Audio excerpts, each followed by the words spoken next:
have done a couple more airspace deliveries, and I learned some things from experience. I had to learn things.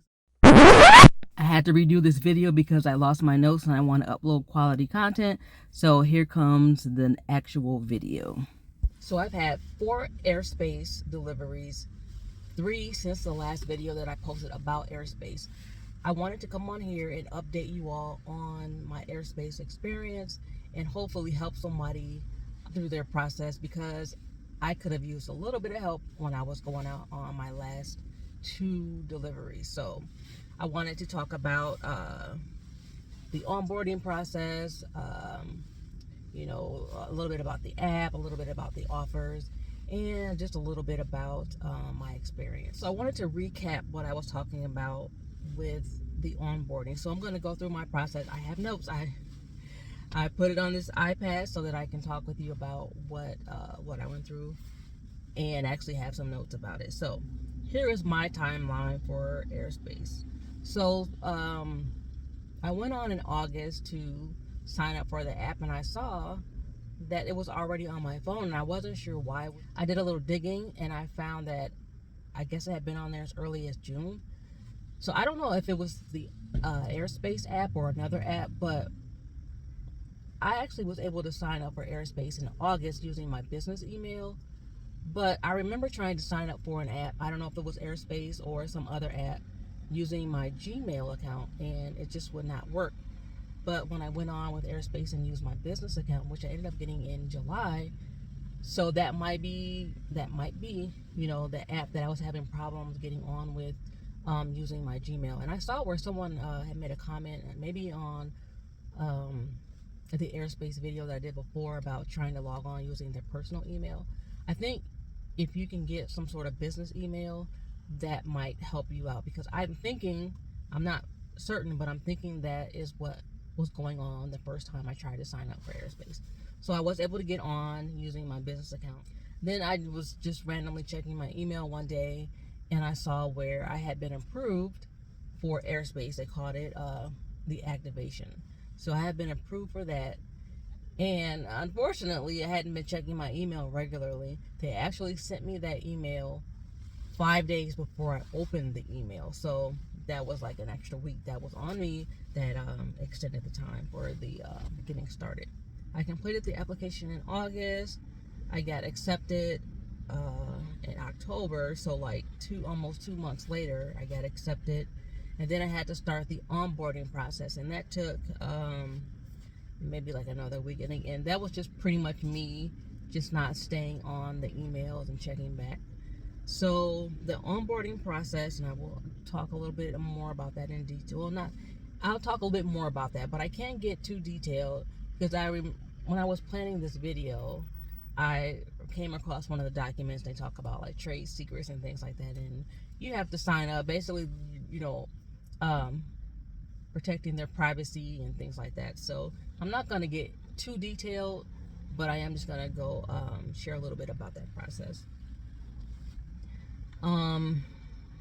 So I actually started in November. So that would have been, let me see, I think that was my first, yeah. So November 6th was my first delivery. So that's when I started actually delivering. And I got my TWIC card after I started. So that was in January. So like a couple months later, I went ahead and applied for the TWIC card myself. So that's basically like your airport security clearance. And actually, I did notice that you can use that, like if you're personal flying or whatever, you can use that to do the speedy pass or whatever. So you can use your TWIC card, when you're just flying somewhere. So that was a unexpected bonus. So so the TWIC card was $125, and you have to go online to get that process going. So after I did my TWIC card, I went back into I emailed. I think I received an email stating that I can do this process to add the TSA security process. So they contacted me, and then my response was, I already had my TWIC card. Is there a way that I could basically like fast track that process? So basically, So I was able to go in and upload my TWIC card and get that started. It did require me to do a training, if you will, which is basically, watching a video and then answering questions, kind of like the HIPAA training that if you did the integrity medical HIPAA training, is basically like that. They give you a video and then they quiz you about it to see, if you were paying attention or whatever. So you go through that process, and then I was able to get in my TSA clearance with Airspace. And they sent me an email and they said that if you do this process, there's an additional $15 that you would earn when you do an airport delivery. And they also said that it increases your number of offers by 25%. So that's another benefit if you want to add in that airport security clearance. So the two airports that I did deliver to were to Fort Wayne and then Chicago. So I will talk about those when I talk about my experiences with Airspace. But I was able to actually put it to use with the TSA clearance. Okay, so if you're not following Sean in Town on YouTube, I would recommend that you do so, because he was the one that shared this information about Airspace. I went on and I looked it up, and that's how I got started, because Sean in Town was the person who had mentioned it. Because basically I wanted to get into medical courier, and I wasn't really getting too many hits on contracts. So, I wasn't getting any hits on contracts for medical courier. So Airspace is a way to get medical courier type experience, because you're carrying medical equipment, and you're also carrying, I'm sorry, there's somebody backing up right in front of me and he's getting very close, so excuse me. So with Airspace, you're carrying medical supplies, and you also carry some human tissue and blood. So there's that, and you get your medical experience in. So the website to sign up for Airspace is airspace.com/drive with us, and I will put that in a link, and I will try to get that on the screen for you all here. But that's the link that you use to get started with Airspace. So there are 12 steps, and again, I don't think that I'm able to share this, putting it on screen, because a lot of their stuff they talk about, securing their trade secrets and their shipping habits and things like that. So I'm not going to be actually putting screenshots on here, just to make sure I don't get myself deactivated from the app. But with the onboarding, basically, if you've ever done any other type of courier type apps, you have to have certain things, and a lot of it is the same. So I'm just going to go through their list of their onboarding screen, just so that I can make sure I cover it. So you do have your privacy policy, the things that that they share with other entities or whatever. Then you're going to upload your driver's license. And you also have this agreement I mentioned, trade secret. Basically, an agreement that says you're not going to be sharing out or using their trade secret information to, tell other people, or try to do, your own business on the side with it. And then there's your independent service provider contract. Basically, you're an independent contractor and you're an agent, and you're going to be using their platform to make these deliveries and things like that. And you have your W-9, and that gives them your information, so that at the end of the so at the end of the tax season, you can get your total amount paid, and you get your 1099 form. Then you have to upload your car insurance information, and there's a form for enrollment in your occupational accident insurance. Somebody had mentioned that in a comment. So yes, you do have occupational accident insurance, and that is something that you pay out. So whenever you have a trip, it's $1.10 per trip, and it covers for your occupational accident insurance. So if there's some kind of accident while you're actually in the process of completing this order, you're covered with that. Then they have your payment form, and you complete that, and you have where you're gonna have your this one on this form, I think it's just basically saying that you're going to be using this other application. It's called Bill, and in Bill you're going to be Bill is an app on a website, bill.com. And then on there, you're going to be entering like your bank account where you're going to be having your payments sent. So it's going to be through bill. And it does take, and I calculated, it takes about 7 days, 7 calendar days for you to get your payment. Alrighty. Then you have your second form of ID. So when I did this initially, my second form of ID was my passport. Then when I got my TWIC card in January, I had to upload that as my second form of ID, which helped to, speed up the TSA security clearance with Airspace. Then there is a TSA cargo security form, and then you have a security threat assessment, and you achieve these again by doing the training and doing the quiz and things like that. And when you complete that quiz process, they also give you this form. It's IAC, which I found out is pronounced IAC. And that form, it's a need to know form, so it is not something that I can show you. But basically, it has the company name, and then you have like this number that's assigned to the company, the IAC number.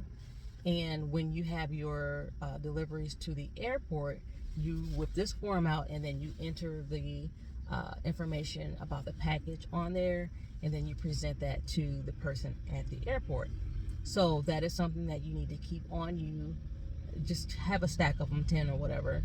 Keep them with you, so when you do your deliveries, you can write that information in, and then you can have that form to turn in to the airport. So when you get paid, they give you a base rate.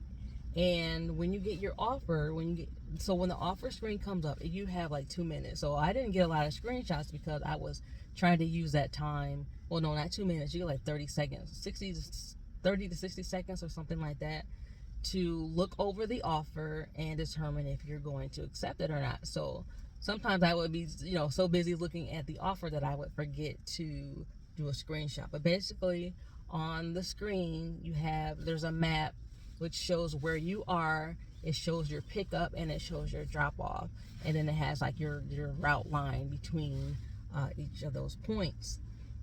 So they give you a base rate, and then if this is an airport delivery, it'll have the airport tender. If there's any incentives, so let's say nobody really was picking it up and they want to add on additional monies to it, then you have your incentive. When you do your wait time, anything over 15 minutes, you start to accumulate a wait pay. So you'll have your wait money on there, and then you have your insurance deducted again at $1.10 per offer, I guess I could say. So that is how they calculate your pay. So I completed 4 deliveries for Airspace. So they were primarily regional. For me, being in the city that I am in northern Indiana, there aren't very many intra or local deliveries for Airspace. But I did notice that Chicago, they offer me, even though I'm not even like close to Chicago. I'm close, but not super close. But I did get some local. I did get some offers that were local to Chicago, like 18 miles or 9 miles. I'm like, I'm not driving all the way to Chicago to do a 9-mile delivery.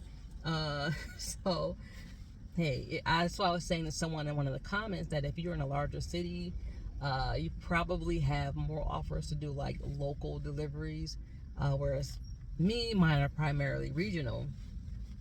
So I averaged up the pay in the miles. So it did end up being about $1.20 per mile as far as pay. So it was $1.20 per mile. But it did not include, for sometimes I would have to drive from where I am to the pickup, and then from the drop off to home. It doesn't include that portion of the mileage.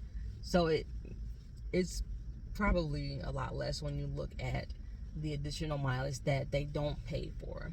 So that is something that you have to consider when you are selecting these. Are you going to have to deadhead there, deadhead home? And how much would your like total mileage pay rate would be? So that's why I spent a lot of the time calculating what my true or closer to true pay rate is going to be, because I might have to deadhead a portion of that trip. Just to talk a little bit about like actual experiences. So the first couple of times that I had my deliveries, it was prior to the TSA authorization. So they were from the hospital to like, the first one was from the hospital to like a person's home. And then the second one, I think it was kind of like the same thing. And then I had from like an orthopedic facility to an airport. And the next one from a hospital to an airport. And the first time that I went to an airport, there was an error on my part, and I did mention that I wanted to do more training, and I probably should have just tried to look through my notes again. But there really aren't any training videos on the app that you can go back and kind of refresh yourself. So that is something that I wish they had available to the drivers after like you get on and everything. You can go back and refresh yourself. So I didn't have my IAC form. When I picked up the package, I thought that form was something that the like the facility that was shipping, I thought that was something that they were going to provide, and then I was going to give that to the airport. Well, after frustrating the people at the ticket counter, and then calling support, I learned that that was a form that I was supposed to provide. Fortunately, I had one that I printed out and it was in my car, so I had to take everything back to my car. So this one, it was a tote, to like less than 25 pounds, like too big or anything like that. So I had it in my rolling cart, and I took it to back to my car, got the form, and then I brought it back in to the ticket counter. And by then, the lady at the ticket counter was, pretty frustrated with me. So that was a learning curve there. Bring your own IAC forms. You have to have that physical paper. The next time I did an airport delivery, the app had updated. So I guess my experience frustrated everyone enough to they went ahead and actually changed the app to actually ask you to confirm before you even get through the acceptance part, to confirm that you have your IAC form physically with you. So kudos to Airspace to listening to the complaints and frustrations from the driver, learning and being new at it. So they actually put it in there. You have to click that you have it before you move on to the next step. So this time when I went to Chicago, they told me to go to a certain area. So I actually had to go around because I wasn't exactly sure. I wasn't familiar with Chicago Airport. So I had to go through twice to find the area. I had my courier assistant with me, and I parked in, the part where you are picking up your, let's say you have a family member or whatever. So I was there. I was like, okay, I'm going to do this real quickly, then I'm going to come back out. Well, it wasn't as quickly as I thought it would be because the instructions sent me to the wrong area. So then I had to question a couple of people, and then I ended up in the right area at the right counter. So I was able to do that. So while I was waiting for them to complete the process, I got a phone call from my assistant saying, they're asking you how long you're going to be. They're trying to tow your car and all this. So there was that frustration. So by the time, TSA was able to go through and look at the item, I ran back to my car, and there were two gentlemen there, and they were writing up a ticket. And so I was just talking with one guy, and he's like, if you had let me know in advance, we would have waited a little bit longer. So I ended up getting a $75 ticket because of that. So next time I can either actually, talk to one of the people that are out there, because there's like every so many feet there's an attendant out there. He said if you talk with them, let them know what you're doing, then they'll give you additional time.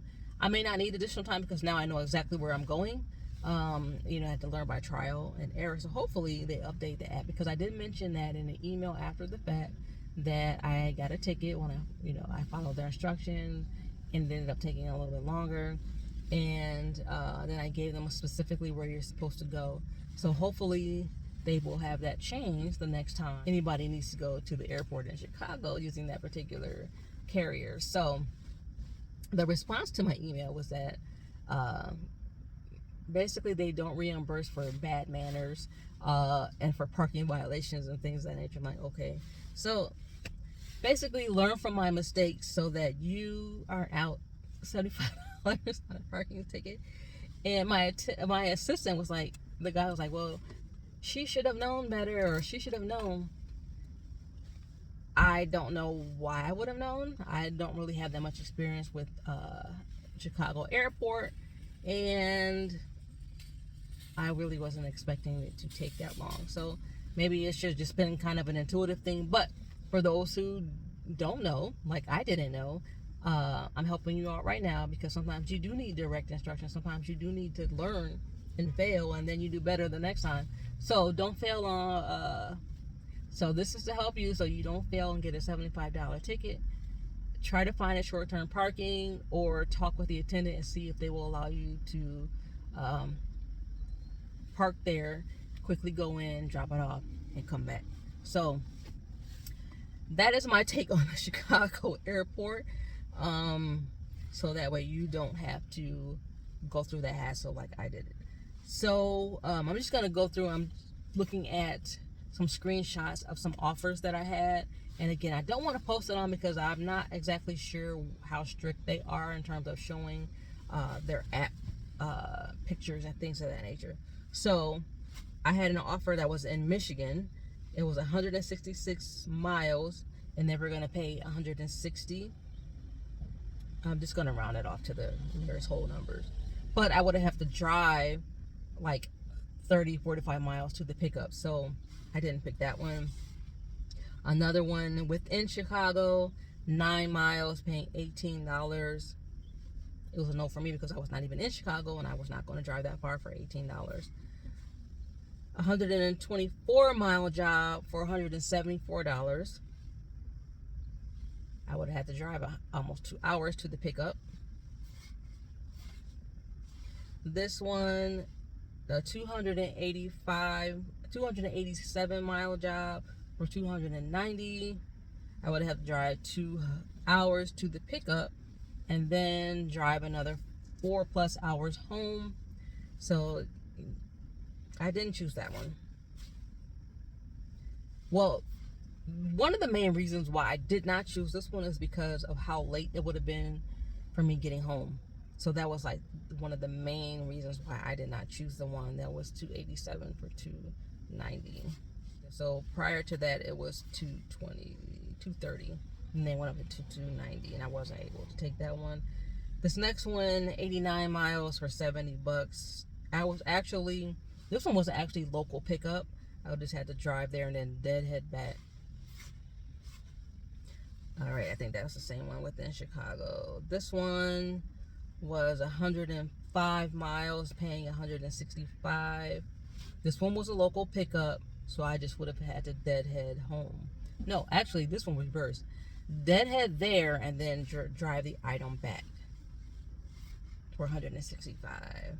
So sometimes the amount of time it takes me to get to the pickup point was part of the reason why I did not want to accept it, because it just added additional time and the numbers just didn't quite pan out. Now, I did take one after the video I did about my pay, and it just kind of like shook after that.